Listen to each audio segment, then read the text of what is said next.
తెలుగు రాష్ట్రాలకు సంబంధించిన సెలబ్రిటీ జాతకాలు ఇక మీదట చెప్పను. ఇక్కడ వాళ్ళ వ్యక్తిగతమైనటువంటి వైరుధ్యాల మధ్యన వాళ్ళ వ్యక్తిగతమైన వైరం కోసమని తెలుగు రాష్ట్రాల్లో జ్యోతిష్యం అనగానే ఎవరి పేరు గుర్తొస్తుంది? వేణుస్వామి. 100% నా పేరు గుర్తొస్తుంది. అది అచీవ్మెంట్ కాకుండా ఇవాళ యానిమల్ అనే సినిమా విమానంలో సెక్స్ చేస్తే అందరూ ఎగబడి చూసారు ఆ సినిమా. అసలు ఆ సినిమా మనం చూసే కల్చర్ కాదు. అదే తెలుగు సినిమా తీసుంటే బండబూతులు తిట్టేవాళ్ళు. అది బాలీవుడ్ లెవెల్లో ఇవాళ 700 కోట్లు వసూలు చేసింది ఆ సినిమా.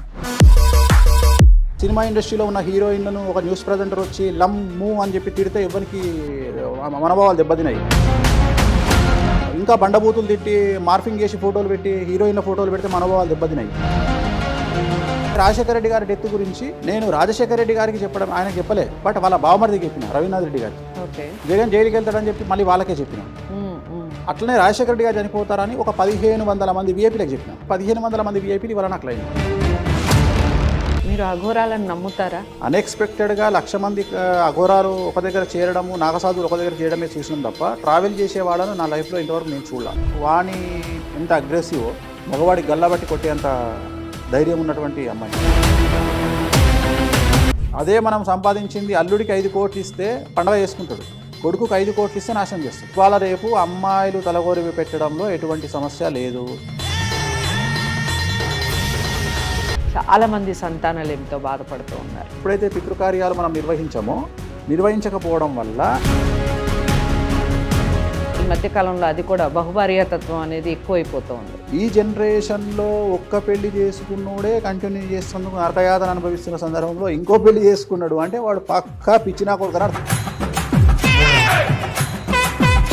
అప్పుల బాధ తట్టుకోలేక ఆత్మహత్యలు చేసుకోవడం అనేది మనం చూస్తాం. అప్పులు ఇచ్చి చనిపోయిన వాళ్ళే ఎక్కువ ఉంటారు, అప్పులు తీసుకొని చనిపోయే వాళ్ళు చాలా తక్కువ మంది ఉంటారు. అంటే సొంత తల్లిదండ్రులు, అన్నా చెల్లెలు, అక్కా తమ్ముళ్ళు కూడా డబ్బు కోసం మోసం చేసే పరిస్థితులలో ప్రస్తుత సమాజం ఉన్నప్పుడు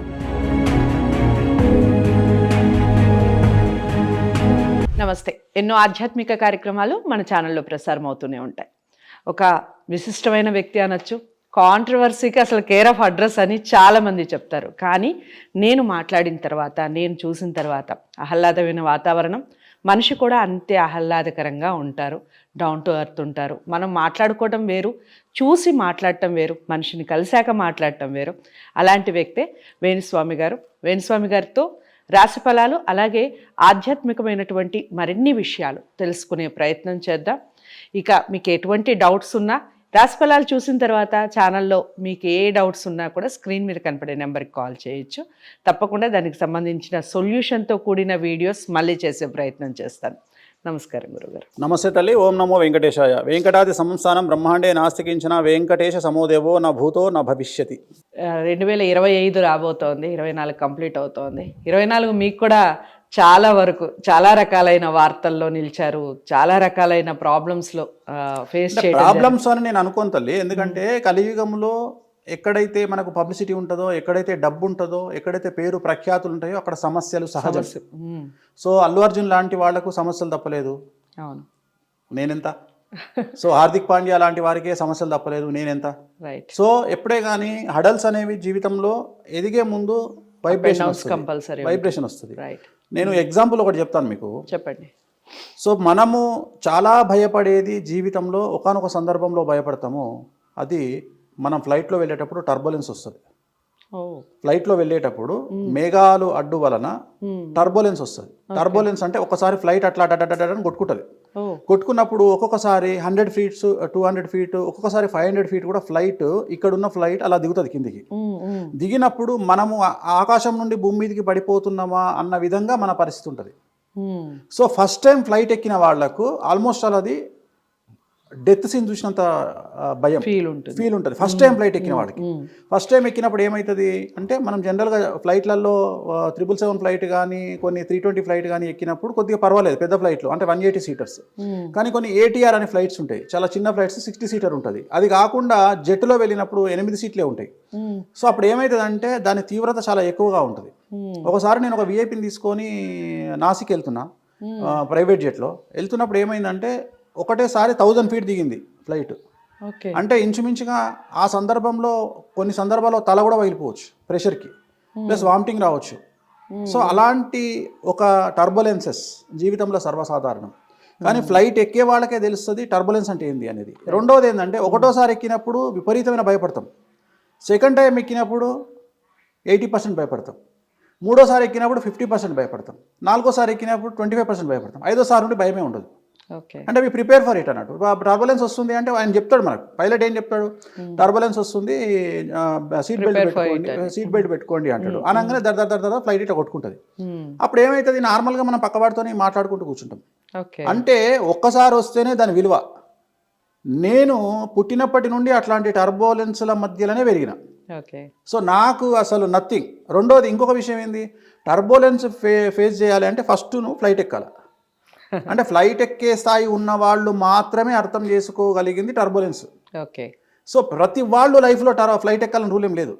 సో ఫ్లైట్ ఎక్కినప్పుడు మాత్రమే అర్థమవుతుంది. ఫ్లైట్ ఎక్కినప్పుడు ఎన్ని రకాల ప్రమాదాలు జరుగుతాయి అంటే ఇంత సైన్స్ గొప్పది అని చెప్పుకుంటారు కొంతమంది మూర్ఖులు. శాస్త్రాల కంటే, జ్యోతిష్యానికంటే, పాండిత్యం కంటే, వేదాల కంటే మా సైన్స్ గొప్పది అనుకునే మూర్ఖులు కూడా ఫ్లైట్ ఎక్కగానే ఫస్ట్ ఫ్లైట్లో చెప్పేది ఏంది మనకు, ఎయిర్ హోస్టెస్ అంటే సీట్ బెల్ట్ పెట్టుకోండి, ఈ ఫ్లైట్ ఎక్కడైనా పడిపోవచ్చు, నీళ్ళల్లో పడిపోయినప్పుడు ఇది చేసుకోండి, ఆక్సిజన్ అందకపోతే ఇది తీసుకోండి. అంటే నీకే గ్యారంటీ లేదు, నువ్వు హైదరాబాద్ నుండి ఢిల్లీ పోతున్నట్టు ఢిల్లీలో దిగుతావా, లేకపోతే హైదరాబాద్లో దిగుతావా, లేకపోతే మధ్యలో దిగుతావా, పడిపోతావా. అంటే ప్రతిసారి ఫ్లైట్ ఎక్కినప్పుడు ఖచ్చితంగా లైఫ్ అనేది థ్రెట్లోనే ఉంటుంది. మన చేతిలో ఆ 180 మంది జీవితాలన్నీ పైలట్ చేతిలో ఉంటాయి.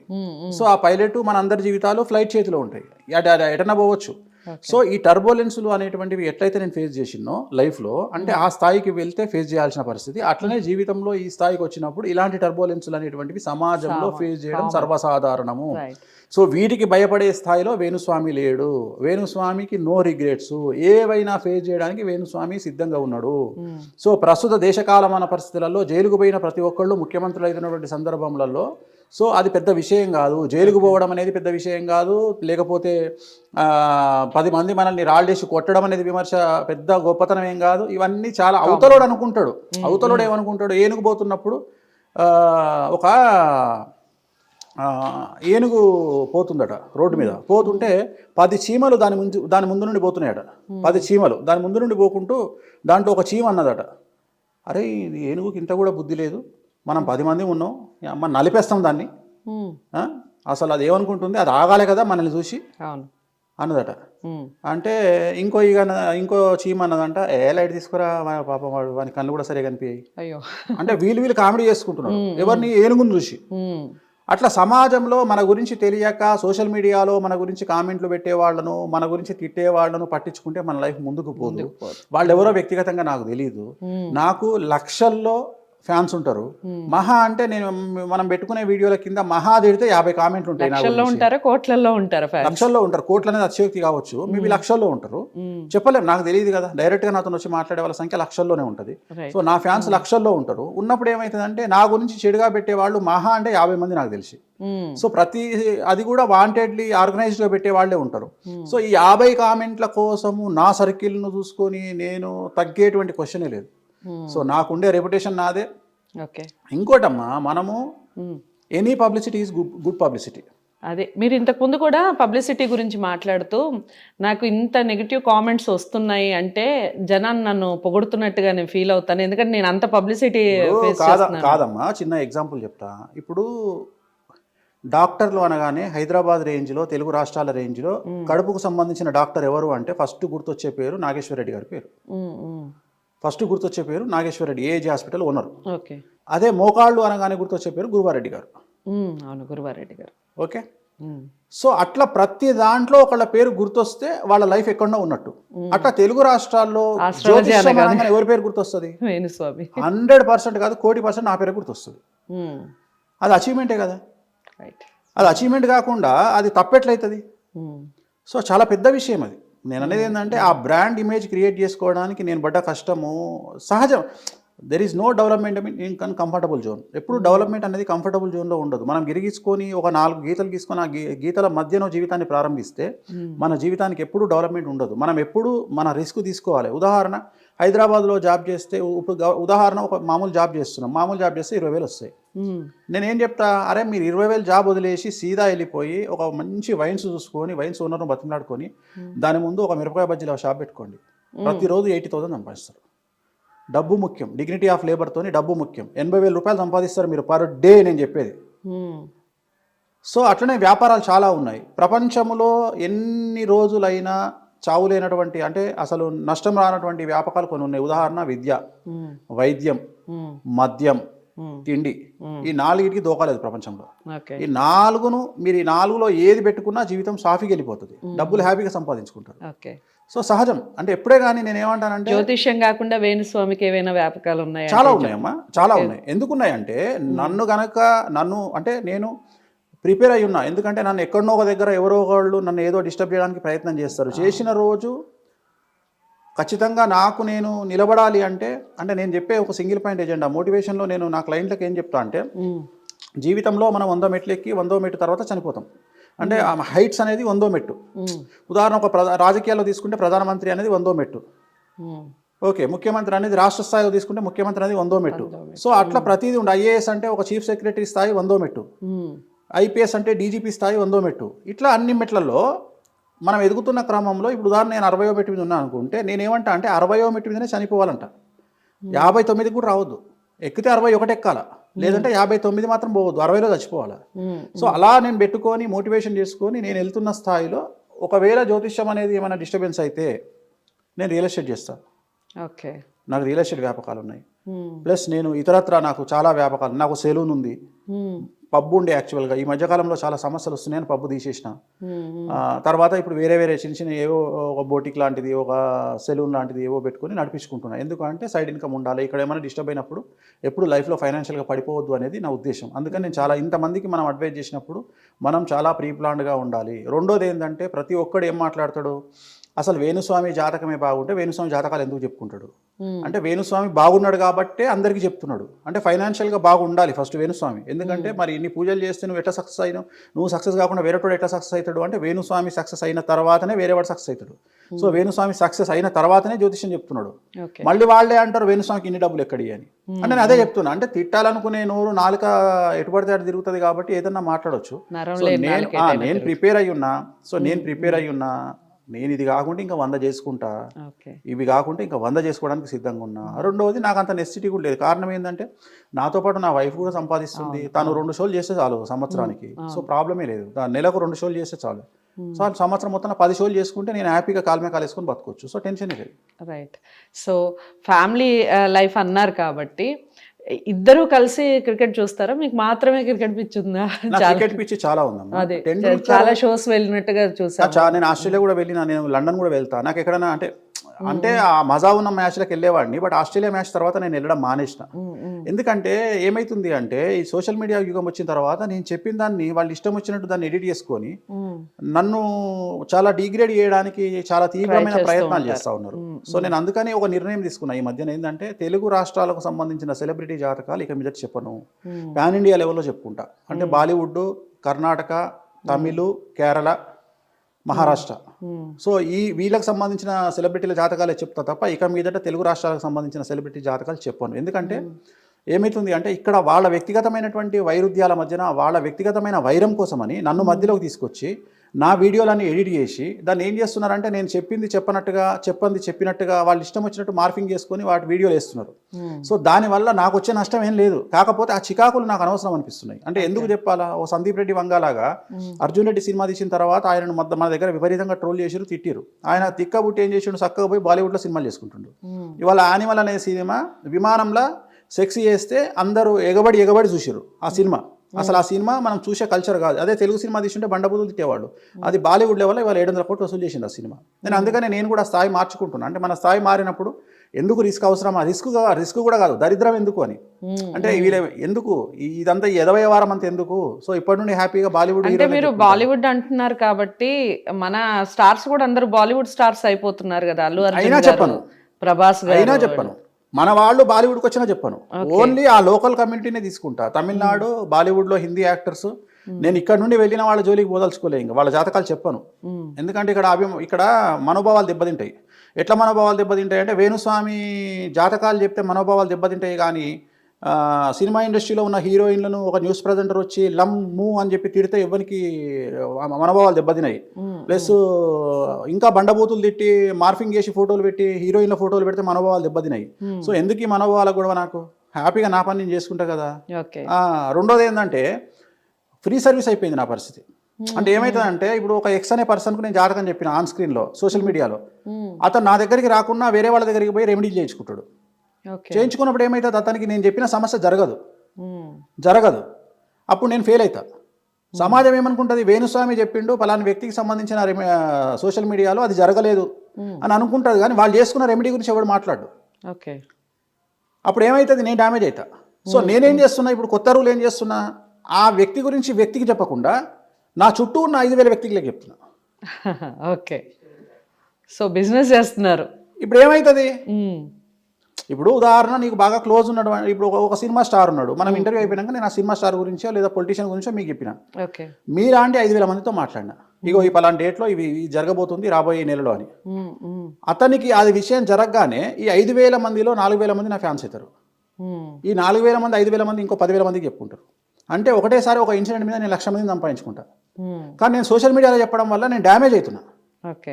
సో అందుకని నేను ఆపేసిన. ఇప్పటి నుండి ఏం చేయదలుచుకున్నా, ఎందుకంటే రాజశేఖర రెడ్డి గారి డెత్ గురించి నేను రాజశేఖర రెడ్డి గారికి చెప్పడం, ఆయనకు చెప్పలే, బట్ వాళ్ళ బావమరిదికి చెప్పిన, రవీంద్రనాథ్ రెడ్డి గారికి చెప్పిన, అట్లనే చంద్రప్రతాప్ రెడ్డి గారికి చెప్పిన, జగన్ జైలుకి వెళ్తాడని చెప్పి మళ్ళీ వాళ్ళకే చెప్పిన, అట్లనే రాజశేఖర రెడ్డి గారు చనిపోతారని ఒక 1,500 మంది విఐపీలకు చెప్పిన.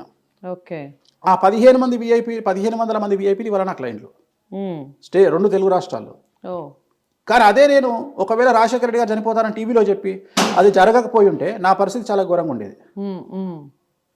సో అందుకని నేను ఏమంటున్నా, ఇప్పుడు ఇది బెస్ట్ నాకు, ఈ పబ్లిసిటీ బెస్ట్ నాకు దానికంటే. అందుకని ఇప్పటి నుండి ఏం చేస్తున్నా, వద్దు నాకు, నేను జనాల్లోకి చెప్పను. ఇంకోసారి నేను ఏదైనా ఉంటే డైరెక్ట్గా చెప్పుకుంటా, జనాలకు నా సర్కిల్కి చెప్పుకుంటా తప్ప మీడియాలో చెప్పను. డ్రెస్సింగ్ గురించి మాట్లాడదాం.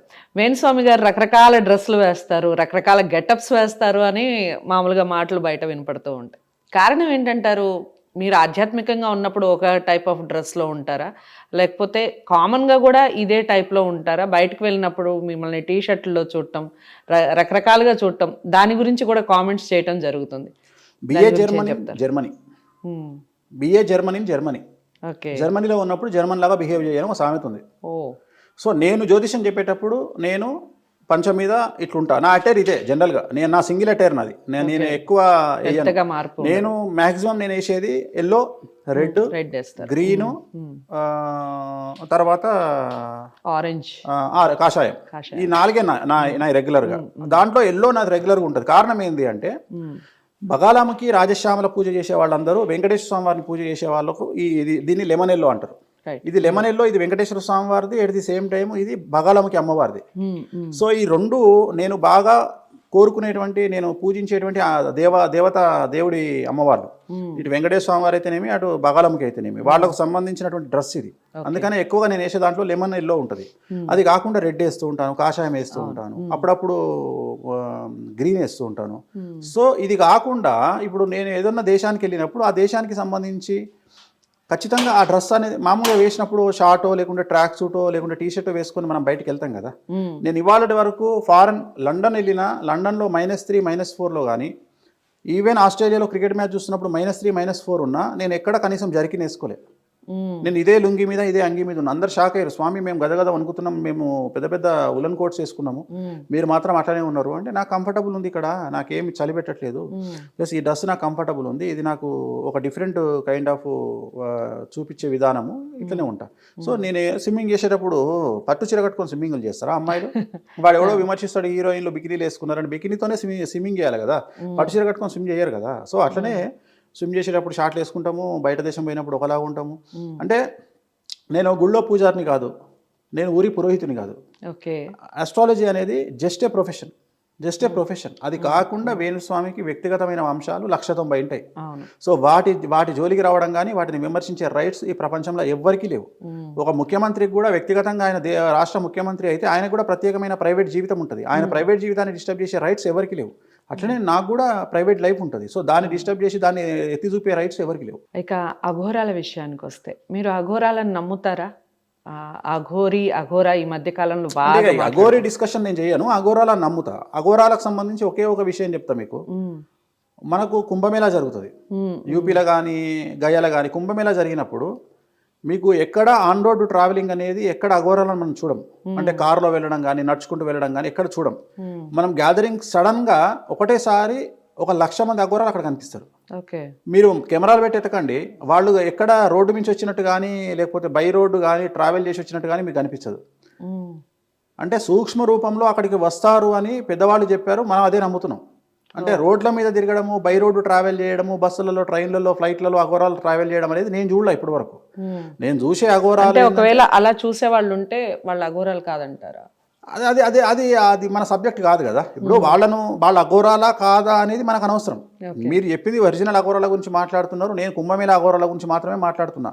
ఇప్పుడు త్రయంబకేశ్వర్ కుంభమేళా అయినా, లేకుంటే గయాలో కుంభమేళా అయినా, లేకపోతే ఇక్కడ అలహాబాద్ కుంభమేళా అయినా, ఎక్కడైనా అన్ఎక్స్పెక్టెడ్గా 1,00,000 మంది అఘోరాలు ఒక దగ్గర చేరడము, నాగసాధువులు ఒక దగ్గర చేయడమే చూసినాం తప్ప ట్రావెల్ చేసే వాళ్ళను నా లైఫ్లో ఇంతవరకు నేను చూడలా. ఈవెన్ ఇప్పుడు ఈ మధ్య కాలంలో కూడా యాదగిరిగుట్ట టెంపుల్కు ఒక 8 మంది అఘోరాలు వచ్చారు. పక్కనే ఇంకో టెంపుల్ ఉంటుంది నాచారంగుట్ట అని, ఆ టెంపుల్కు ఒక 8 మంది అఘోరాలు వచ్చారు. వాళ్ళు ఎట్లా వచ్చారనేది ఎవరు తెలియదు. డైరెక్ట్గా మెట్ల దగ్గర కనిపించారు, గుళ్ళోకి వచ్చారు, మళ్ళీ మెట్ల దగ్గర నుండి మళ్ళీ ఎక్కడికి వెళ్ళారో తెలియదు. సో అంతేగాని వాళ్ళు బై రోడ్ వెళ్ళి బస్సులో దిగి ట్రైన్లో దిగి ఇవన్నీ ఎప్పుడు ఎవరు చూడలేదని చెప్తున్నాను నేను. సో ఇంకా హాబీస్ విషయానికి వస్తే, మీ వ్యాపకాలు రకరకాలుగా, బిజినెస్లు రకరకాలుగా, బాగా భోజన ప్రియులని విన్నాను, నిజమే అంటారా? వెజిటేరియన్ చాలా ఇష్టం, వెజిటేరియన్లో చాలా ఇష్టము. యాక్చువల్గా నేను గత 4 సంవత్సరాల నుండి కరోనా వచ్చినప్పటి నుండి ఒక పూట భోజనం ఒక పూట టిఫిన్ చేస్తూ ఉన్నా. అందుకనే నేను బక్కగా కావడానికి కారణం ఏంటి అంటే ఒక పూట భోజనము ఒక పూట టిఫిన్. అంటే మార్నింగ్ 11 o'clock 2 ఇడ్లీలు తింటా లేదా 3 ఇడ్లీలు తింటా, మళ్ళీ ఈవినింగ్ 8 o'clock భోజనం అయిపోతుంది. మధ్యలో ఏమి తీసుకోను, 2 సార్లు టీ తాగుతా షుగర్లెస్. నైట్ 12:30కి అట్లా పడుకుంటా.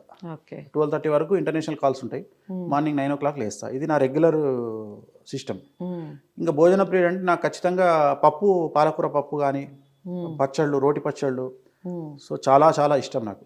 వెజిటేరియన్ చాలా ఇష్టపడతా నేను, చాలా అంటే చాలా ఇష్టపడతా. నాన్ వెజ్ కూడా తింటా? నాన్ వెజ్ ప్రసాద రూపంలో తింటా, ఎందుకంటే నేను పూజ చేసే దాంట్లో లిక్కరు నాన్ వెజ్ ఉంటుంది కాబట్టి ఒక స్పూన్తో లిక్కర్ తీసుకుంటాము, ఒక పీసు ప్రసాదం నైవేద్యం తీసుకుంటాము.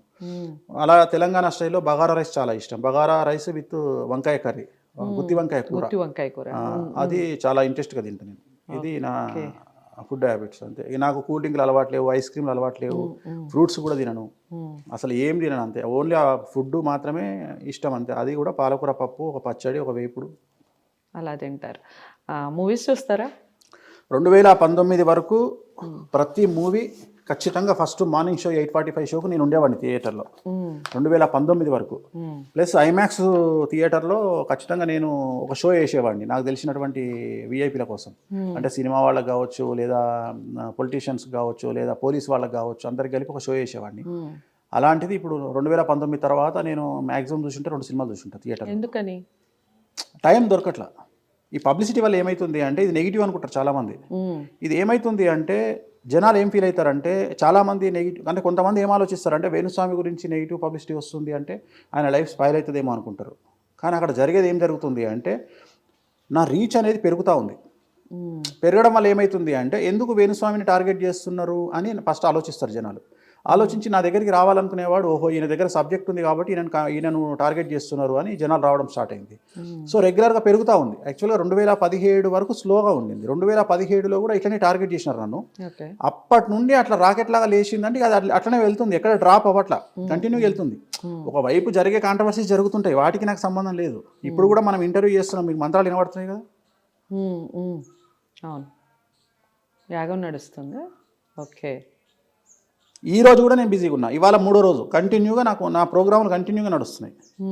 ఎక్కడ 1% ఎక్కడ బ్రేక్ అనేది లేదు. ఆస్ట్రేలియా వెళ్ళినా, యూకే వెళ్ళినా, వచ్చినా నా పని నేను చేసుకున్నా, నా అపాయింట్మెంట్ కంటిన్యూ అవుతున్నాయి, నా పూజలు నాకు కంటిన్యూ అవుతున్నాయి. సో అంటే నేను అనేది ఏంటంటే, వీటన్నిటికీ పెద్ద ఫీల్ అయ్యే మనిషిని కాదు నేను. No regrets. సో మీరు అసలు ఫీల్ అవ్వరు అన్నారు కాబట్టి ఒక విషయం అడుగుతాను. వేణుస్వామి గారు అసలు సామాన్యులకి అందుబాటులో ఉండరు, చాలా కాస్ట్లీ ఆస్ట్రాలజిస్ట్ అని ఒక పేరు. ఏం లేదు, అట్లా అనుకుంటారు. అంటే నా లైఫ్ స్టైల్ చూసి అట్లా అనుకుంటారేమో, కానీ నేను ప్రతిరోజు 15 మందికి నా సామాన్యులకు నేను అపాయింట్మెంట్ ఇస్తా. ప్లస్ డబ్బు లేని వాళ్ళకు 5 మందికి ఫ్రీగా చూస్తా డైలీ. ఓకే. డబ్బు లేని వాళ్ళకు, ఒకవేళ డబ్బు లేకపోతే వాళ్ళకి డబ్బులు ఇచ్చి ఆటోలో పోమని డబ్బులు ఇస్తా. నేను 15 మంది అమ్మాయిలని రేప్ విక్టిమ్స్ని నేను నా వైఫ్ కలిసి దత్తత తీసుకున్నాం. ఇక్కడ నుండి 10 కిలోమీటర్ల దూరంలో ఆశ్రమం ఉంటుంది. ఓకే. రేప్ విక్టిమ్స్ వాళ్ళకు మతిస్థిమితం లేదు, రేప్ చేయబడ్డ అమ్మాయిలు 10 మందిని 15 ఫస్ట్ 10 మందిని తీసుకున్నాం, తర్వాత 18 మందిని తీసుకొని దత్తత తీసుకొని వాళ్ళందరినీ 2014 నుండి మేమే మెయింటైన్ చేస్తున్నాం. ఓకే. ప్రజెంట్ ఒక అమ్మాయికి మెడిసిన్ చదివిస్తున్నాం యూరోప్లో. అట్లనే ఈ చుట్టుపక్కల గ్రామాల్లో ఏమైనా సడన్ డెత్స్ అయితే ప్రతి ఇంటి కుటుంబానికి 50,000 రూపాయలు ఇస్తాం. సో నేను అనుకున్నది ఏంటంటే నా సంపాదన నుండి 15 నుండి 20% ప్రతి సంవత్సరం జనాలకి ఖర్చు పెట్టాలి, లేని జనాలకి అది కూడా ఖర్చు పెట్టాలి అనేది నా వైఫ్ నేను తీసుకున్న నిర్ణయం. ఓకే. సో అది చేస్తూనే ఉంటాము. సో డబ్బు లేని వాళ్ళ పట్ల చాలా చాలా చాలా చాలా కన్సర్న్ ఉంటుంది. అండ్ నా దగ్గర పనిచేసే డ్రైవర్ల దగ్గర నుండి మొదలుకుంటే నా మేనేజర్ల వరకు ప్రతి ఒక్కళ్ళు ఒక్కరిని కూడా ఈ రోజు వరకు మా ఇంట్లో నేను కానీ నా వైఫ్ కానీ అరే అని చెప్పి మాట్లాడలేదు. నా కూతురు కూడా అన్న అని మాట్లాడుతుంది, నా వైఫ్ తమ్ముడు అని మాట్లాడుతుంది పని వాళ్ళతో కూడా. సో అంత కేరింగ్గా ఉంటాం. ఎక్కడ కూడా అంటే మాకు తెలిసిన విషయం ఏంటంటే ఒక మనిషి మనస్తత్వాన్ని, ఒక మనిషి గొప్పతనాన్ని అంచనా వేయాలి అంటే అమితాబ్ బచ్చన్ లాంటి మనిషి, టాటా మన చనిపోయిన టాటా గారు ఏమన్నారంటే వాళ్ళ దగ్గర పనిచేస్తున్న పని మనుషులు ఓల్డెస్ట్ అయితే వాళ్ళు చాలా మంచోళ్ళు అని చెప్పిండు. రైట్. ఎక్కువ కాలం వాళ్ళ దగ్గర పనిచేసిన వాళ్ళు అయితే కనుక ఆ యజమానులు మంచోళ్ళు అని రతన్ టాటా గారు చెప్పారు. ఇట్స్ ట్రూ కదండి నిజంగా ఆలోచిస్తే. సో అట్లా నా దగ్గరకు వచ్చిన వాళ్ళు ఈ రోజు వరకు మళ్ళీ ఇంకొకళ్ళు వెళ్ళిపోలేదు. ఇవాళ వరకు నా దగ్గరకు వచ్చినటువంటి పనివాడు నా ఇంట్లో నుండి బయట అడుగు పెట్టలేదు. అందరు కంటిన్యూ అవుతున్నారు. 15 ఏళ్ల కింద. ఎంతమంది ఎంప్లాయీస్ ఉంటారు వేణుస్వామి గారి దగ్గర? నాకు ఒక 2 డ్రైవర్లు ఉన్నారు. 2 పాపకు, మా వైఫ్ ఒక డ్రైవర్, నాకు ఒక డ్రైవరు, ఒక 4 సెక్యూరిటీ ఉంటారు నాకు. సెక్యూరిటీ ఎందుకు అంటే ఏం లేదు, ఇప్పుడు మన గురించి తప్పుగా ఆలోచన చేసేవాళ్ళు ఏమైనా తప్పుడు పని చేస్తే అంటే మన గురించి అందరికీ తెలియాలని లేదు కదా. ఇప్పుడు నేనేందో తెలంగాణ పుట్టిన నేను, నాది ఇదే కాన్స్టిట్యున్సీ, కేసీఆర్ కాన్స్టిట్యున్సీ నాది. కేసీఆర్ ఎంత రఫ్ అండ్ టఫ్ తోడ్పడాడో నేను అంత రఫ్ అండ్ టఫ్. నేను ఏబీపీలో పనిచేసిన. సో నేను చూస్తే నాది పంతులు బ్రాహ్మణ్ అనుకుంటారు కానీ నా వేషాలన్నీ వేరే ఉంటాయి. అంటే చాలా రగ్గడు మనిషి నేను, చాలా రగ్గడు. అంటే నేను ఎంత సాఫ్ట్గా కనిపిస్తున్నానో నాకు గనక కోపం వస్తే కోపం రాదు. బేసిక్గా నేను ఏమంటానంటే నా మూడ్స్ను కమాండ్ చేసే పరిస్థితి నేను అవతల వాడికి ఇవ్వను. అంటే ఎవడో వచ్చి నా మూడును స్వింగ్ చేయలేడు. రైట్. ఇప్పటికి కూడా మీరు పోయి ఎంక్వైరీ చేసుకుంటే నాచారంగుట్ట అనే దేవాలయం ఉంటుంది. ఆ దేవాలయంలో గుడి పంతులను గుడిలోకి వచ్చి ఒక అయ్యగారిని సుల్తాన్ బజారు రౌడీ షీటర్ ఒకడు వచ్చి కొట్టాడు. ఓకే. కొడితే నేను మా సొంత మేనమామ ఇంకో 2 పంతులను కలిసి 8 మంది రౌడీ షీటర్లను ఉరికిచ్చి కొట్టినాం. రౌడీ షీటర్లను ఉరికిచ్చి కొట్టి కిందేసి తొక్కి నార తీసినాం, తీసి పోలీస్ స్టేషన్లో చెప్పినాం. ఇప్పటికి చరిత్రగా చెప్పుకుంటారు ఆ ఊర్లో. సో అలాంటి మెంటాలిటీ, అంటే కోపం వస్తే ఆ స్థాయిలో వస్తుంది, లేకుంటే రాదు. దానికి నేను అనేది ఏంటంటే నేను ఏడ్చినా బాధపడ్డా చాలా పెద్ద రీజన్ ఉండాలి. అట్లా అని ఎవరిని పడితే వాడిని శత్రువుగా భావించే రకం కాదు. నా స్థాయికి వస్తేనే భావిస్తా. ఎందుకంటే రోడ్డు మీద పోతుంటే ఎవరు పడితే వాళ్ళు మన శత్రువు అనుకోవచ్చు. అంత మాత్రాన నేను వాడు నా శత్రువని నేను ఫీల్ కావాలి. మహేష్ బాబు చెప్పినట్టు ఎవరు తాగమంటే ఆడు తాగరు, నాకు తాగాలనిపించినప్పుడు నేను తాగినా అన్నట్టు శత్రువు అని నేను ఫీల్ అవ్వాలి తప్ప అవతలోళ్ళు 1,00,000 మంది ఫీల్ అవ్వని నాకు సంబంధం లేదు. బట్ నేను శత్రువు అని ఫీల్ అయినాడు సినిమా వేరే రకంగా ఉంటుంది. వైఫ్ పాప ఎవరిష్టం? ఇక అది అంటే జనరల్గా పాపను తల్లిలాగా చూసుకుంటా, భార్యను కూతురిలాగా చూసుకుంటా. కూతుర్ని తల్లిలాగా చూసుకుంటా, భార్యని కూతురులాగా చూసుకుంటా. మీరు అడగొచ్చు స్ట్రేట్ అవే, వాళ్ళని అడిగినా ఇదే ఆన్సర్ వస్తుంది. ఓకే. నా భార్యనే కాదు, నేను అందరికీ చెప్తున్నా ఈ జనరేషన్ మగవాళ్లకు, భార్యను కూతురిగా చూసుకునేవాడు సక్సెస్. వాడు తోపిగా ప్రపంచంలో, వాడు తోపిగా. ఎందుకంటే పెళ్లి చేసుకున్నప్పుడు లవ్ మ్యారేజ్ కానీ అరేంజ్డ్ మ్యారేజ్ కానీ ఒక కుటుంబాన్ని వదిలేసి మగవాడి దగ్గరికి వచ్చి మొత్తం సర్వస్వం అర్పించి వాడి కోసం పడుతుంది అంటే, ఇవాళ ఆడవాళ్ళు తప్పు చేస్తే దానికి కారణం మగవాళ్ళే అని చెప్పి నేను చెప్తా. ఎందుకంటే నిజంగా మగవాడు సక్రమంగా ఉంటే ఆడవాళ్ళు తప్పే చేయరు. అంటే నేను అనేది ఏదో చేస్తున్నాను కాదు, ప్రేమగా చూపించలేకపోతున్నారు అంటే నువ్వు కన్సర్న్ ఎక్కడిస్తున్నావు? ప్రస్తుత సమాజంలో భార్యాభర్తలకు వర్క్ ప్రెషర్ అవ్వచ్చు, లేదా ఇంకో సమస్య కావచ్చు. దీనివల్ల ఏం చేస్తున్నారు? భర్త ఇంటికి రాగానే ల్యాప్టాప్ పట్టుకుంటాడు, లేదా టీవీ రిమోట్ పట్టుకుంటాడు. భార్య కూడా ఇవాళ రేపు పనిచేస్తుంది. సో లేడీస్ ఇంతకుముందు ఇంట్లోకే పరిమితమైన వాళ్ళు ఇప్పుడు సమాజంలో బయటికి వెళ్తున్నారు, బయటికి వెళ్ళి పనిచేసి ఇంటికి వస్తున్నారు, ప్రెషర్ ఫీల్ అవుతున్నారు. సో ప్రెషర్ ఫీల్ అయినప్పుడు ఏమవుతుంది? సమాజంలో ఆడవాళ్ళు డిస్టర్బ్ అవుతున్నారు. దాన్ని మగవాళ్ళు సరిగా బ్యాలెన్స్ చేయలేకపోతున్నారు. ఓకే. సో అంతెందుకు, ఒక ఉదాహరణ, ఇప్పుడు నెలసరి అనేది ఉంది. నెలసరిలో 4 రోజులు ఆడవాళ్ళను పక్కన కూర్చోబెట్టాలి అని మనకు మన పెద్దవాళ్ళు చెప్పారు. ఎందుకు చెప్పారు? అక్కడ ఏదో అంటూ ముట్టు దరిద్రం అని కాదు. అక్కడ ఎందుకు చెప్పారంటే వాళ్ళ హార్మోన్ ఇన్బ్యాలెన్స్ ఉంటుంది, మానసికంగా వాళ్ళు డిస్టర్బ్డ్గా ఉంటారు. సో వాళ్ళు నా 4 రోజులు పక్కన కూర్చోబెట్టడం వల్ల కనీసం నెలకు 4 రోజులన్నా వాళ్ళకి హాలిడే ఇచ్చినట్టు ఉంటుంది అనే ఉద్దేశం అక్కడ. కానీ మన మగవాళ్ళు ఏం చేస్తున్నారు, ఆ 4 రోజుల్లో కూడా పొద్దున్నే కొడుకు వస్తాడు, మమ్మీ టీ కాఫీ అంటాడు, హస్బెండ్ వస్తాడు టీ కాఫీ అంటాడు. కనీసం కొడుకు లేచి తల్లికి అమ్మ ఈ 4 రోజులు నీకు రెస్ట్ తల్లి అని చెప్పి టీ అని ఇవ్వాలి కదా. ఒకవేళ నువ్వు నిజంగానే తోపు అయితే ఒక పని మనిషిని పెట్టు, నీ వైఫ్కు పని మనిషిని, ఇంట వంట మనిషిని పెట్టు, వాళ్ళు చూసుకుంటారు. సో ఆ పరిస్థితి లేదు. కూతురు పరిస్థితి కూడా అంతే. ఇవాళ ఏమవుతుంది, చిన్నపిల్లలు ఇవాళ ఓవర్ బ్లీడింగ్ అయ్యి యంగ్ ఏజ్లో 14, 15, 16 ఏజ్లో ఓవర్ బ్లీడింగ్ అయ్యి మంతులు వైజ్గా ఓవర్ బ్లీడింగ్ అయ్యి వైట్ డిశ్చార్జ్ అయ్యి వాళ్ళకు మానసికమైన ఇబ్బందులు తలెత్తినప్పుడు వాళ్ళు ఇవాళ సమాజంలో కాలేజీలకు వెళ్ళాల్సి వస్తుంది, లేకపోతే ఇంకేదో పరీక్షలకు వెళ్ళాల్సి వస్తుంది, కాంపిటేటివ్ ఎగ్జామ్స్కి వెళ్ళాల్సి వస్తుంది. సో మైండ్ ప్రెషరు, బయటికి వెళ్ళాలి అంటే వెనక ఎవరు చూస్తున్నారో ముందు ఎవరు చూస్తున్నారో అని ఆలోచించేటువంటి పరిస్థితులలో వాళ్ళని కేర్ టేకర్లు ఎవరు ఉండాలి, ఇంట్లో మగవాళ్ళు ఉండాలి. సో వాళ్ళని బాధ్యతగా చూసుకోవాలి. సో అసలు మగవాళ్లకు నాలెడ్జ్ లేకపోవడం వల్లనే ఆడవాళ్ళు సమస్యలు ఫేస్ చేస్తున్నారు. సో నిజంగా వీళ్ళు మంచోళ్ళు అయితే అసలు ఆడవాళ్ళకి సమస్యలే ఉండవు, అసలు డివోర్సే ఉండవు. మగవాడు కరెక్ట్గా ఉంటే డివోర్స్కు కారణము ఆడవాళ్ళ మెంటల్ కంఫర్టేషన్, అంటే ఒకవైపు యాంగ్జైటీ ఉండొచ్చు, లేకపోతే హార్మోన్ ఇన్బ్యాలెన్స్ ఉండొచ్చు. వాటి కోసము మగవాళ్ళు సరిగ్గా హ్యాండిల్ చేయలేకపోవడం వల్ల డివోర్స్ అవుతున్నాయి. సో అందుకనే నేను నా భార్యను కూతురులాగా చూసుకుంటా, నా కూతుర్ని నా తల్లిలాగా చూసుకుంటా. నేను తల్లి అనే పిలుస్తా. ఇంకొక ముఖ్యమైన విషయం, మీరు ఎవరినైనా ఎంక్వైరీ చేయండి, నా దగ్గరకు వచ్చినటువంటి స్త్రీ 1 సంవత్సరం 2 సంవత్సరాల పాప నుండి 90 ఏళ్ళ ముదుసలి వరకు అందరినీ తల్లి అమ్మ అని పిలుస్తా. వేరే నా నోట్ల నుండి రానే రాదు. నా క్లయింట్లతో సహా, నా దగ్గర పనిచేసే పని మనుషులతో సహా, నా ఇంట్లో వంట మనిషిని కూడా చెప్పు తల్లి అంట. నా వంట మనిషిని కూడా నేను చెప్పు తల్లి అంట. ఇవాళ వరకు నేను వేరే పేరు పెట్టి పిలవలే. మా ఇంట్లో లాస్ట్కు కింద మా దగ్గర ఊడుస్తారు, హౌస్ కీపింగ్ వాళ్ళని కూడా నేను చెప్పు తల్లి అంట. సో నేను ఎందుకంటే నేను పూజించే అమ్మవారు రాజశ్యామల బగలాముఖి యోని రూపంలో ఉంటుంది. సో అందుకని నేను ఆడవాళ్ళకు గౌరవం ఇస్తాను. తల్లి మించి నేను దిగను, తల్లే ఉంటుంది. సో ఇంట్లో కూడా నా భార్యను నేను మమ్మీ అని పిలుస్తాను, నా భార్యను. నా కూతుర్ని తల్లి అని పిలుస్తా. 2 తెలుగు ఇంగ్లీష్ 2 తల్లులే. సో సమాజంలో అట్లా చూసుకోగలిగితే, ఇప్పుడు తల్లిదండ్రి తన్నుకున్నారు అనుకోండి, ఇంట్లో తల్లిదండ్రి గొడవ పడుతుంటే తల్లి కూతురికి ఏం చెప్పగలుగుతుంది? బిడ్డ నువ్వు ఇట్లా ఉండాలి నీ మొగంతో అంటే నువ్వు చక్కగా ఉండే ఫస్ట్ అంటది బిడ్డ, అంటదా అనదా? అందుకని ఫస్ట్ మనం బాగుంటే మన సంతానం బాగుంటుంది. మనం సంతానానికి ఏం చెప్పినా భయపడతారు. మా ఇంట్లో మా నాన్న మా అమ్మ సక్రమంగా ఉంటున్నారు కాబట్టి మీరు నోరు మూసుకొని పడి ఉండాలి అని పడి ఉంటారు. లేదంటే నువ్వు చక్కగా ఉండు ఫస్ట్ అంటే తల్లిని కూతురు. సో అందుకని నేనైతే మాట అనిపించుకోకూడదు, ఎవరు అది అనిపించుకోదు. మీది లవ్ మ్యారేజ్ అనే అందరికీ ఎలాగో చాలా ఇంటర్వ్యూస్లో చెప్పారు. బిఫోర్ లవ్కి అంటే లవ్ మ్యారేజ్ ముందుకి, ఆఫ్టర్ మ్యారేజ్ అయిన తర్వాత మీరు వాణి గారిలో చూసిన గొప్ప చేంజ్ ఏమన్నా ఉందా? లేదు ఆ వీణావాణి అంటే వీణావాణినే, ఇంకా ఆ తర్వాత ఇంకేం చేంజ్ లేకుండా అలాగే కనపడుతున్నారా? పెళ్ళి అయిన కొత్తలో 1 year వాణి ఎంత అగ్రెసివో ఒక 21 సంవత్సరాలు సైలెంట్గా ఉండింది. లాస్ట్ 6 months నుండి మళ్ళీ అగ్రెసివ్ అయింది. తను చాలా రెబల్. చాలా అంటే చాలా రెబల్. అసలు అంటే అవసరం అనుకుంటే మగవాడి గల్లాబట్టి కొట్టేంత ధైర్యం ఉన్నటువంటి అమ్మాయి.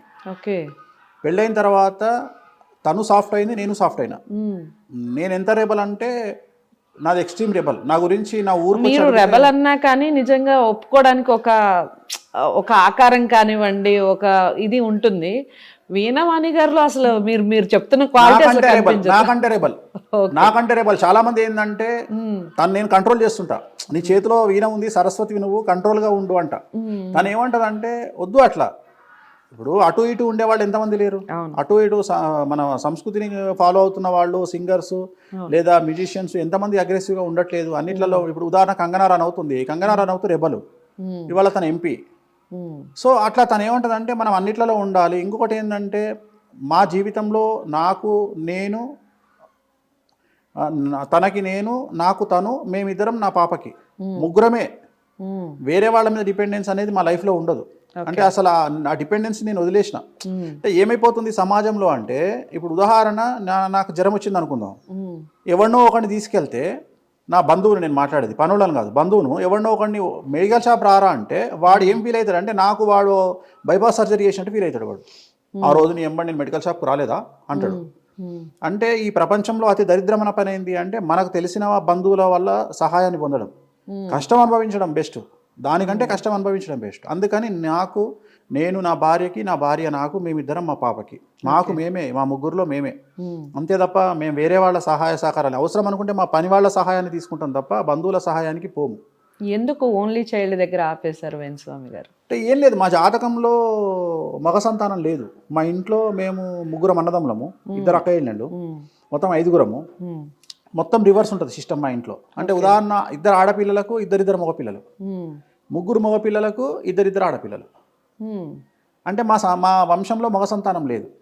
సో నేను కూడా ఏం చేసిన అంటే మగ సంతానం లేనప్పుడు రిస్క్ తీసుకోవడం ఎందుకు, ఇప్పుడు మగ సంతానం ఉద్ధరిస్తుందని నేనేం అనుకోవట్లా.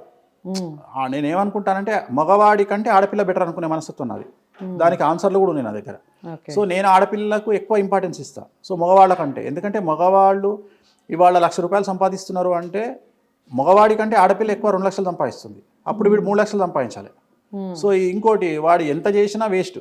అదే మనం సంపాదించింది అల్లుడికి 5 కోట్లు ఇస్తే పండగ చేసుకుంటాడు, కొడుకుకి 5 కోట్లు ఇస్తే నాశనం చేస్తాడు. సో నా మెంటాలిటీ డిఫరెంట్, నేను ఆలోచించే విధానం చాలా డిఫరెంట్. సో అందుకని నేను ఏమంటా అంటే ఆడపిల్లలే ముఖ్యం సమాజానికి, ఆడపిల్లలే బాగుండాలి. సో ఆడపిల్లలు పుడితేనే మంచిది, మగపిల్లలు అవసరం లేదు అనే మెంటాలిటీ నాది. రెండోది ఏంటంటే ఇప్పుడు మనకు ఎవడో వాడు తలగొరివి పెట్టేటోడు, ఇవాళ రేపు అమ్మాయిలు తలగొరివి పెట్టడంలో ఎటువంటి సమస్య లేదు.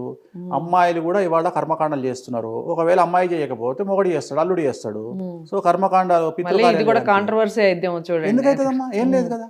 అంటే అమ్మాయిలు అసలు కర్మకాండ కొన్ని ఏరియాస్లో అసలు వాళ్ళు కర్మభూమికి కూడా రారు కదా, అమ్మాయిలు అసలు బయటకే రాకూడదు. ఎక్కడ శాస్త్రం అట్లా చెప్పలేదమ్మా, శాస్త్రం ఎక్కడ చెప్పలేదు. తప్పది, చివరి చూపు చూసుకోవాలని చెప్పారు, అంతేగాని శాస్త్రం అంటే ఇల్లు బయట దాటి రావచ్చు. ఎందుకు రావద్దు? దేశ కాల మాన పరిస్థితులు అంటే అమ్మాయిలు జాబ్ చేయొచ్చు, ఎవరెస్ట్ ఎక్కొచ్చు, చంద్రుని దగ్గరికి పోవచ్చు, అందరి దగ్గరికి పోవచ్చు, కానీ అమ్మాయిలు బయటకు పనికిరారా? అమ్మాయిలు ఏ పనైనా చేయొచ్చు, ఏ పనైనా చేయొచ్చు.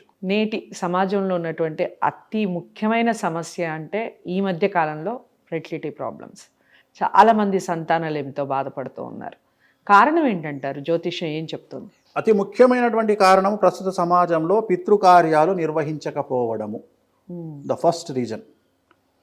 జాతకపరమైన లేదా ధర్మపరమైన, సనాతన ధర్మపరమైన ఏది తీసుకున్నా పితృకార్యాలు అనేటివి మనం చేయడం లేదు. సో పితృకార్యాలు చేయాలి అంటే ఖచ్చితంగా ఇంట్లో ఒక పెద్ద మనిషి చనిపోయినప్పుడు, ఒక పెద్దావిడ చనిపోయినప్పుడు వాళ్ళ కుటుంబీకుల్లో వాళ్ళ కొడుకు కంపల్సరీ కర్మకాండలు చేయాలి. ఒకవేళ కొడుకు చేయకపోతే అల్లుడు చేయడానికి అర్హత ఉంది, శాస్త్రం చెప్పింది అల్లుడు చేయవచ్చు. కానీ ఇక్కడ కొడుకులకే దిక్కు లేదు, అల్లుడు తర్వాత. కనీసం అల్లుడు చేస్తున్నాడు ఈ మధ్యన. వాస్తవంగా కొడుకులు లేని వాళ్ళ ఇళ్లలో అల్లుళ్ళు వచ్చి చేస్తున్నారు, మా మామకో మా అత్తకో మేము చేస్తామని. కానీ కొడుకులు నిర్వహించడం లేదు కర్మకాండలు, దాన్ని పితృకార్యాలు అంటాం. సో పితృకార్యాలు నిర్వహించినప్పుడే అంటే ఏమవుతుంది అంటే, ఇప్పుడు ఒక మనిషి చనిపోయినప్పుడు ఆత్మ అనేటిది 12 రోజులు ట్రావెల్ చేస్తూ వెళ్తుంటుంది. ఎక్కడికి వెళ్తుంటుంది అంటే పుణ్యలోకాలకు వెళ్తుంది, ముక్తిలోకాలకు వెళ్తుంది. ఆ 12 రోజుల పాటు మనం నిర్వహించేటువంటి కర్మకాండ ఏదైతే ఉంటుందో ఆ కర్మకాండ అక్కడికి తీసుకెళ్ళాలి. ఈ ఆత్మను తీసుకెళ్ళి ఒక్కొక్క సబ్జెక్టు నుండి ఒక్కొక్క అంటే 5 మీరు ఇనుంటారు పంచప్రాణాలు. అరే వాడు పంచప్రాణాలు పెట్టుకున్నట్టు వాళ్ళ కూతురు మీద అంటారు. పంచప్రాణాలు అంటే ఏంటంటే అమ్మ, ఒకటి అగ్ని, అంటే మనం దహనం చేయడానికి వాడే అగ్ని. రెండవది ఎముకలు, అస్థికలు నిమజ్జనం చేస్తాం. 3 రాయి, కుండగొట్టే రాయి, శిల అంటాం దాన్ని. అండ్ 4 పక్షి తినాలే పిండాలను. 5 కర్త అంటే చేసేవాడు. ఈ 5గురు పర్ఫెక్ట్గా ఉంటేనే, పర్ఫెక్ట్గా జరిగితేనే ఈ ఆత్మ అనేది కరెక్ట్ ముక్తి పొందుతుంది.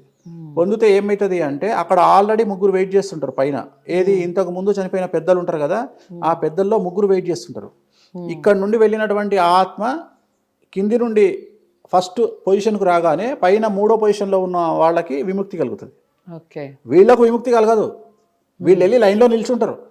అంటే ఈ 3 అంటే ఇంట్లో చనిపోయినటువంటి, ఉదాహరణ తండ్రి ఎగ్జాంపుల్ మా నాన్న చనిపోయాడు. మా నాన్న చనిపోతే మా నాన్న కంటే ముందు చనిపోయింది ఎవరు?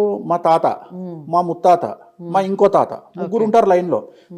మా నాన్న 3వ ప్లేస్కు మా తాత ప్లేస్లోకి వెళ్ళగానే మా ముత్తాత పైన ఉన్నటువంటి అతను విముక్తి పొందుతుంది, ఆత్మ విముక్తికి వెళ్ళిపోతుంది. అప్పుడు ఈ ముగ్గురు లైన్లో ఉంటారు. సో ఇది ఒరిజినల్గా జరిగే సిస్టమ్.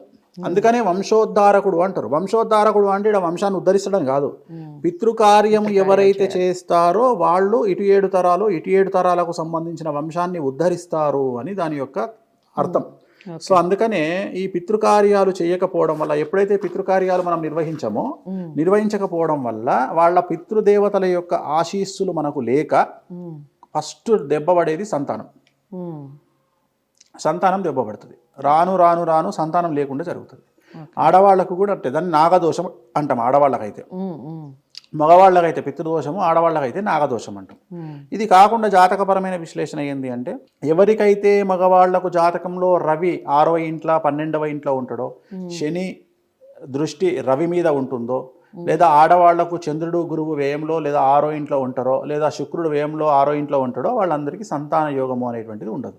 డైరెక్ట్గా సంతాన యోగం ఉండకపోవడానికి జాతకపరమైన రీజన్ ఉంటే, ఇది ఆ ఆడవాళ్ల మీద లేదా మగవాళ్ల మీద ప్రసరించి ఏం జరుగుతుంది అంటే, ఆడవాళ్ళకైతే పీసీఓడీలు రావడము, థైరాయిడ్లు రావడం వల్ల పిల్లలు పుట్టడం అనేటువంటిది ఆగిపోతుంది, గర్భసంచిలో ప్రాబ్లమ్స్ ఏర్పడతాయి. అదే మగవాళ్ళ విషయానికి వచ్చే వరకు శుక్రకణాలు తగ్గిపోవడము, కౌంట్ తగ్గిపోవడము అంటారు శుక్రుడు ఎఫెక్ట్ వల్ల. సో ఇది ఇటు సైన్స్ పరంగా మాట్లాడుకుంటే శుక్రకణాల కౌంట్ తగ్గడము, ఇటు సైన్స్ పరంగా ఆడవాళ్ళకు మాట్లాడుకుంటే పీసీఓడీలు, థైరాయిడ్ రావడము, వీటన్నిటికీ రీజను లీడు జ్యోతిష్యం. పెళ్ళిళ్ళ విషయానికి వస్తే కూడా ఇంతకుముందు పెళ్ళిళ్ళు స్వర్గాల్లో నిర్ణయించబడ్డాయని, అలాగే పెళ్ళిళ్ళు చేసుకోవటం ఏ బాధలు ఉన్నా కానీ ఆ భర్తతోనే, ఆ భార్యతోనే ఇప్పుడు ఈ మధ్య కాలంలో అయితే భర్తని వదిలేస్తున్నారు, భార్యల్ని వదిలేస్తున్నారు. కారణం ఏంటంటారు? విడాకులు ఎక్కువైపోతున్నాయి. విడాకులకు కారణం నేను ఇందాక చెప్పినట్టు స్ట్రెస్ అంటే హ్యాండిల్ చేయలేకపోవడం. రెండోది మనీ ఫ్రీడమ్ వచ్చిన తర్వాత, ఆర్థిక స్వాతంత్రం వచ్చిన తర్వాత, ఎప్పుడైతే ఆర్థిక స్వేచ్ఛ వచ్చిందో అమ్మాయిలకు అబ్బాయిలకు ఓపిక తగ్గిపోయినాయి, ప్రెషర్స్ ఎక్కువైపోయినాయి. ఇంతకుముందు ఆడవాళ్ళు వంటింటికే పరిమితం అయ్యేవాళ్ళు, లేదా ఇంటికే పరిమితం అయ్యేవాళ్ళు. తన సంసారాన్ని, తన సంతానాన్ని, తన కుటుంబాన్ని, అత్తమామలను మాత్రమే చూసుకునేవాళ్ళు. సో వాళ్లకు స్ట్రెస్ అనేది ఒక 20% మాత్రమే ఉండేది అప్పుడు. కానీ ఇవాళ కాంపిటీషన్ యుగంలో, సోషల్ మీడియా యుగంలో, ఈ ఇన్స్టాగ్రామ్ యుగంలో ఏంది అంటే, ఫస్ట్ మనము పక్కింటి వాడికంటే ఎక్కువ సంపాదించాలి. వాడు క్రెటా కారు కొన్నాడు, నేను ఇన్నోవా కొనాలి. వాడు ఇన్నోవా కొన్నాడు, నేను BMW కొనాలి. సో ఈ కాంపిటీషన్లో ఏమవుతుంది అంటే భార్యాభర్తలు ఇద్దరు కష్టపడాల్సిన పరిస్థితి వస్తుంది. అప్పుడు ఎప్పుడైతే స్త్రీలు బయటికి వచ్చి పని చేయడం స్టార్ట్ అయిన తర్వాత వాళ్ళకు ఉండే స్ట్రెస్ లెవెల్స్ పెరిగినాయి. మగవాడు పని చేయడం అనేది నార్మలే, కానీ స్త్రీ బయటకు వచ్చి పని చేయడం అనేది ఎక్స్ట్రా యాక్టివిటీ. సో ఆ ఎక్స్ట్రా యాక్టివిటీని బ్యాలెన్స్ చేయలేనటువంటి స్టేజ్కు స్త్రీ వచ్చేసింది, అంటే స్ట్రెస్. సో దానివల్ల ఏమవుతుంది, మగవాడు కూడా సఖ్యత అనేటువంటిది లేదు. రెండోది ఏంటి అంటే, ఎక్కువ ఎక్స్ట్రీమ్ పరిచయాలు పెరిగిపోయినాయి. బయట పరిచయాలు పెరిగిపోవడం వల్ల, ఈ ఆర్థిక స్వేచ్ఛ పెరిగిపోవడం వల్ల ఏమైపోయింది అంటే, ఒక మాట అంటే పడే స్థాయిలో అమ్మాయిలు లేరు. అమ్మాయిలకు సెల్ఫ్ రెస్పెక్ట్ అనేది చాలా ఎక్స్ట్రీమ్ అయిపోయింది. ఎందుకు అంటే, డబ్బు ఎప్పుడైతే వచ్చిందో అప్పుడు సెల్ఫ్ రెస్పెక్ట్ వస్తుంది. సెల్ఫ్ రెస్పెక్ట్ వచ్చినప్పుడు ఏమవుతుంది, ఇంతకుముందు ఇంట్లో ఉండేవాళ్ళు కాబట్టి ఆడవాళ్ళు భర్త తిట్టినా పడుండేవాళ్ళు, వీడే దిక్కు అని. ఇప్పుడు అట్లా లేదు పరిస్థితి. నాది నేను సంపాదించుకుంటా, నువ్వెవడు నన్ను తిట్టడానికి, so go head, Ram Ram అని చెప్తున్నారు. సో దాన్ని నిలబెట్టుకోవాలంటే ఇద్దరిలో ఒకళ్ళు తగ్గాలి. సో ఇంతకుముందు పెళ్ళిళ్ళు చేసినప్పుడు ఇద్దరికి, అబ్బాయికి అమ్మాయికి తేడా 7 నుండి 8 సంవత్సరాలు ఉండేది, మీరు అబ్జర్వ్ చేస్తే. కానీ ఇప్పుడు ఏం చేస్తున్నారు, కొంతమంది పిచ్చి ఆలోచన చేసి పెళ్ళికి 1 సంవత్సరము లేదా నెలల తేడా ఉంటే బాగుంటుంది అని చెప్పి పెళ్లి చేస్తున్నారు. సో అబ్బాయి ఆలోచించలేడు, అమ్మాయి ఆలోచించలేదు. దీనివల్ల ఏమవుతుంది, భార్య తప్పు చేస్తే భర్త అనేవాడు ఒక కూతురులాగా భావించి, నా కూతురు తప్పు చేసింది అని ఫీల్ అయ్యి అలా చూసుకుంటే వానికి ఒక కన్సర్న్ ఉంటుంది మనసులో, పోనీలే పాపం అని. అది లేదు ఇప్పుడు. అది లేకుండా ఏమైతే, నువ్వు తప్పు చేసినావా, నీ సంగతి ఏందో తెలుస్తా, అవకాశం కోసం కూర్చోవడం.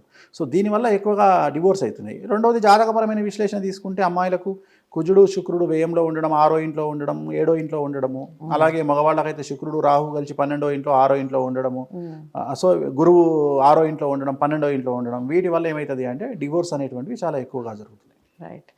డివోర్స్ అయిపోవడం ఒక పద్ధతి అయితే, భార్య ఉండంగానే ఇంకొక భార్యను చేసుకోవటం, ఈ మధ్యకాలంలో అది కూడా బహుభార్యాతత్వం అనేది ఎక్కువైపోతూ ఉంది. చాలామంది పెళ్ళిళ్ళు ఎక్కువైపోతూ ఉంది.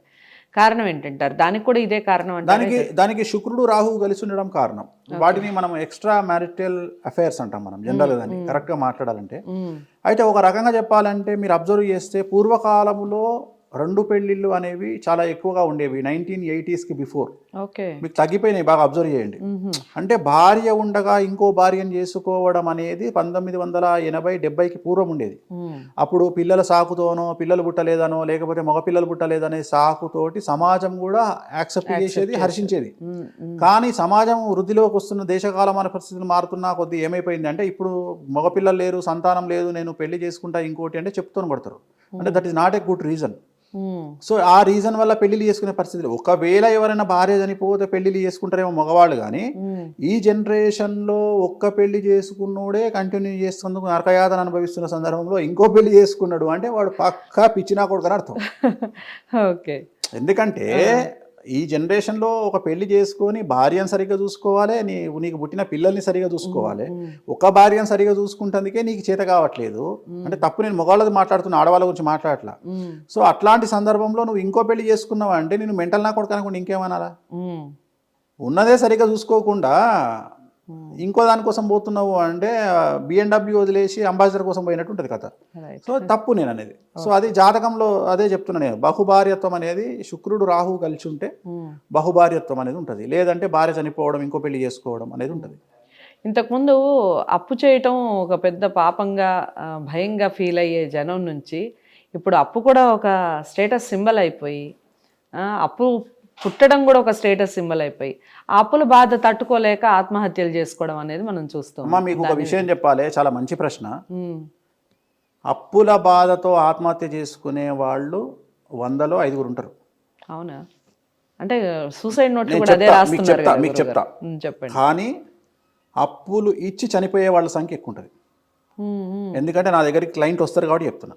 ఓకే. అప్పులు ఇచ్చి చనిపోయిన వాళ్ళే ఎక్కువ ఉంటారు, అప్పులు తీసుకొని చనిపోయే వాళ్ళు చాలా తక్కువ మంది ఉంటారు. ఎందుకంటే నాకు తెలిసిన చాలామంది ఉన్నారు, ఒక 50 లక్షలు, ₹1 కోటి వీళ్ళ దగ్గర ఉంటే ఏం చేస్తారు?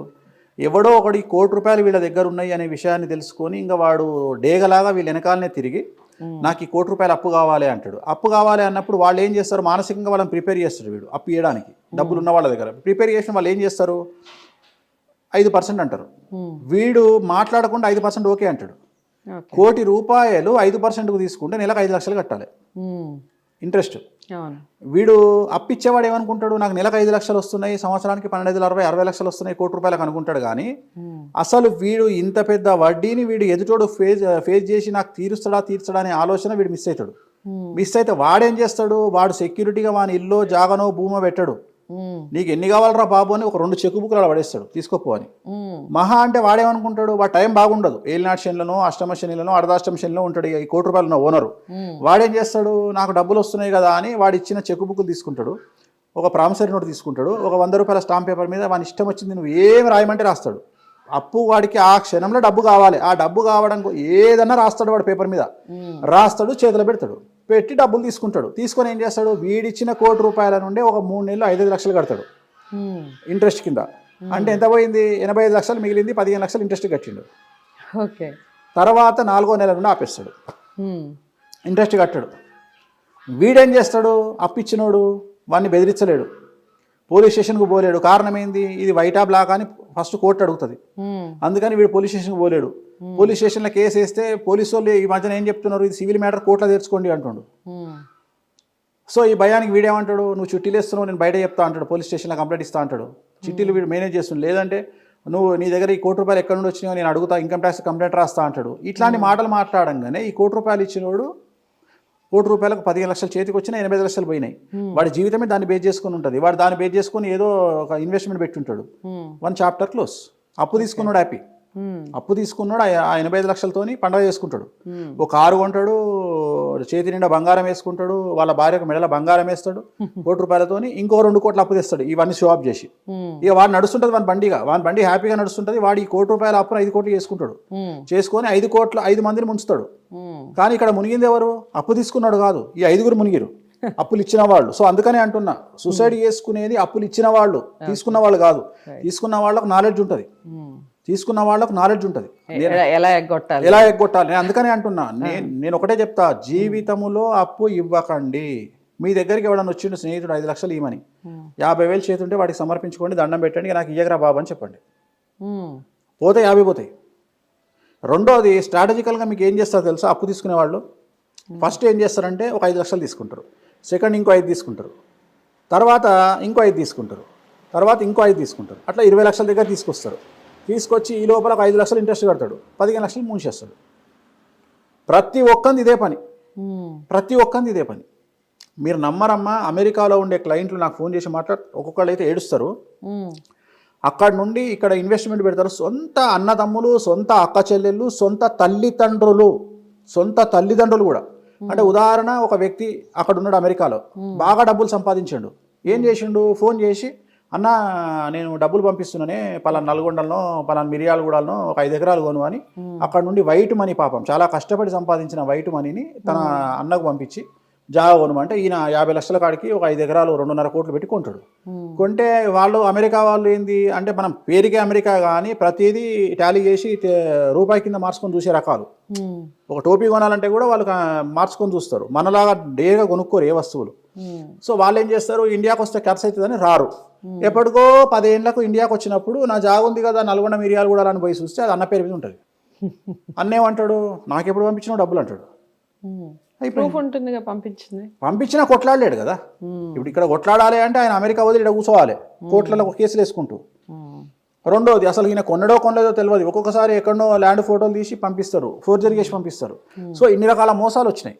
అంటే సొంత తల్లిదండ్రులు, అన్నా చెల్లెలు, అక్క తమ్ముళ్ళు కూడా డబ్బు కోసం మోసం చేసే పరిస్థితులలో ప్రస్తుత సమాజం ఉన్నప్పుడు నేను అదే చెప్తా, డబ్బు విషయంలో ఎవరిని నమ్మకండి.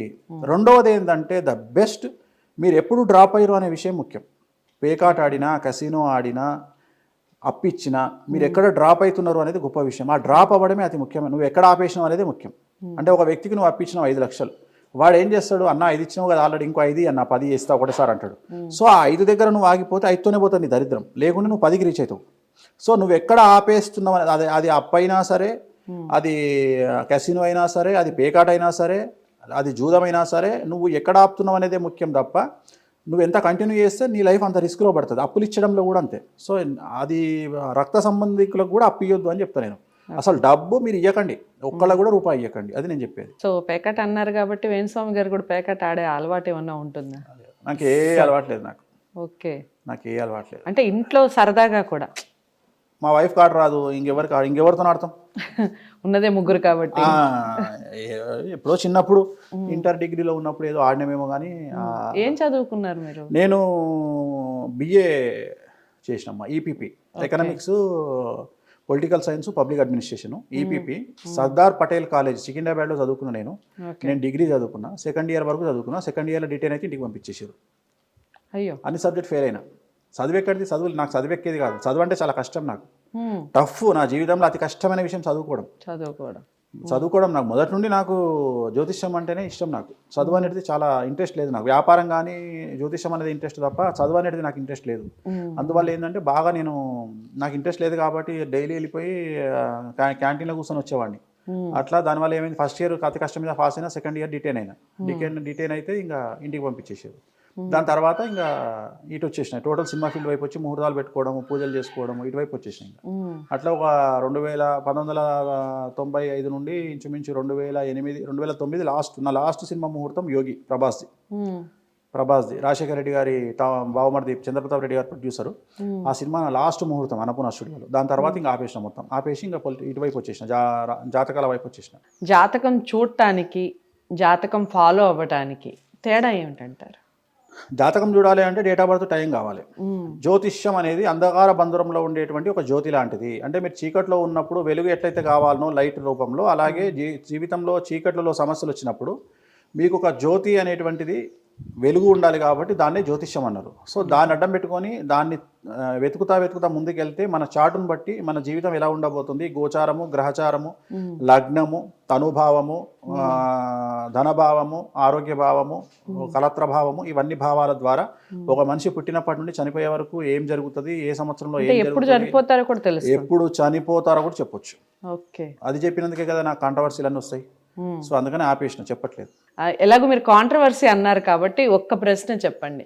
ఇంత కాంట్రవర్సీల్లో కూడా ఇంత ప్రశాంతంగా, ఇంత హాయిగా, హ్యాపీగా నవ్వుకుంటూ ఎలా ఉండగలుగుతున్నారు? ఎక్స్పెక్టింగ్ లైఫ్ ఎక్స్పెక్టెడ్ కదా. ఓకే. అంటే ఇది జరుగుతుంది అని తెలుసు కదా, పర్యవసానాలు తెలుసు కదా. ఇప్పుడు మనము అడవిలోకి వెళ్ళేటప్పుడు ఏం జరుగుతుంది అనేది గెస్ చేయగలగాలి. అట్లనే ఎవరెస్ట్ ఎక్కేటప్పుడు ఏం జరుగుతుంది అని గెస్ చేయాలి. అట్లనే మనం ఒక టూర్కి పోతున్నాం. ఇప్పుడు చాలా మంది ఆస్ట్రేలియా పోయేటప్పుడు, లండన్ పోయేటప్పుడు ఇక్కడ ఉన్న సామానాన్ని చదువుకుంటారు. ఎందుకు? పెద్ద పెద్ద జర్కిన్లు అవన్నీ చదువుకుంటారు, షూస్ కొనుక్కుంటారు. ఎందుకు అంటే చలి కోసం అని చెప్పి. అట్లనే నేను ఇవన్నీ దిగినప్పుడే, ఈ రంగంలోకి దిగినప్పుడే నేను ఎదుర్కోబోయే వాటి గురించి నాకు ప్రత్యేకమైన అవగాహన ఉంది నా లైఫ్ మీద.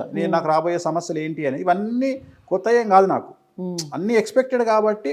ఇప్పుడు నేను ఇట్లా కూర్చున్నా, మీరు ఇట్లా కూర్చున్నా, సడన్గా మన మధ్యలో పిడుగుపడింది అనుకోండి, ఇద్దరము భయపడతాం. అదే ఆల్రెడీ మన నెత్తిలో పైనుండి ఎవడో రాయేస్తున్నాడు, పడుతుంది అని తెలిసినప్పుడు ఏం చేస్తాం? ప్రీ ప్లాన్డ్ ఉంటాం. అంటే ఎక్స్పెక్టెడ్. అన్ఎక్స్పెక్టెడ్ దెబ్బ అనేది ఎక్కువగా భయాన్ని ఇస్తుంది. ఎక్స్పెక్టెడ్ దెబ్బ అని భయాన్ని ఇయ్యదు, పెయిన్ ఇస్తుంది.